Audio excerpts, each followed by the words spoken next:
Consiglio dittatura fiscale, Pozzobon.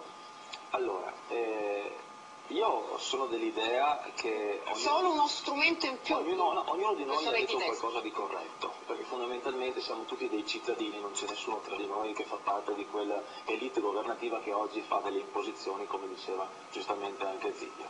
Il problema fondamentale è che se questo è uno strumento educativo, e io concordo che da cittadino posso entrare in un sito internet dello Stato non avendo nulla da nascondere e verificare se quello che sto facendo è corretto anche per mia tranquillità, non ho nessun problema ad affermare, come hanno affermato altri in questa sede, che è uno strumento educativo, ma questo se fossimo in un paese normale.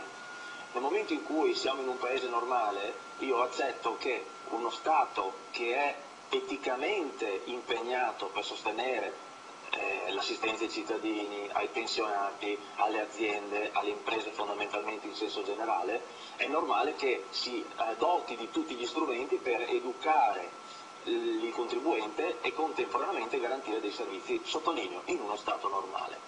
Nel momento in cui questo strumento sarà utilizzato solo dal pensionato, dal dipendente, da chi non ha nulla da nascondere, da chi fa tutto fatturato, eccetera, e non verrà utilizzato da, non lo so, facciamo un 50% dei cittadini italiani che hanno invece qualcosa da nascondere, compreso lo Stato centrale. Quindi lo Stato centrale è nella categoria dei bari, dei disonesti, dei corrotti, proprio lui che pretende di insegnare a noi come dovremmo essere educati al rispetto della legge. Quindi io fondamentalmente concludo dicendo che non accetto lezioni di etica da chi è disonesto a prescindere, perché è sufficiente fare un lavoro di bilanciamento tra quello che entra e quindi una lotta sana all'evasione fiscale, come diceva la signora qui vicino giustamente, ma contestualmente una riduzione dei costi assurdi, vergognosi, che sono basati sulla corruzione di uno Stato che è esaurito, fallito, non ha più nulla da dare a questi cittadini di questo Stato, allora accetto anche una repressione che non è più una repressione ma diventa una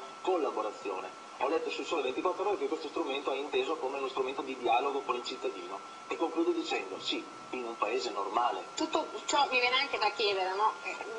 Mi conviene farlo? Cioè farlo subito, scaricare subito il software, farlo, far uscire, ecco, perché insomma nulla allora vi devo dare un'informazione il semaforo verde, il semaforo verde così non si scarica, rimane in aria, è accessibile a qualsiasi hacker, e segui il programma, però c'è il tuo computer che deve seguire quel tipo di programma. Ma bastava venderlo in edicola con un CD o regalarlo in qualche ufficio, allora uno se lo anche installava. Ma l'avete presente in ogni casa. Se proprio si voleva... Scusate la telefonata, pronto?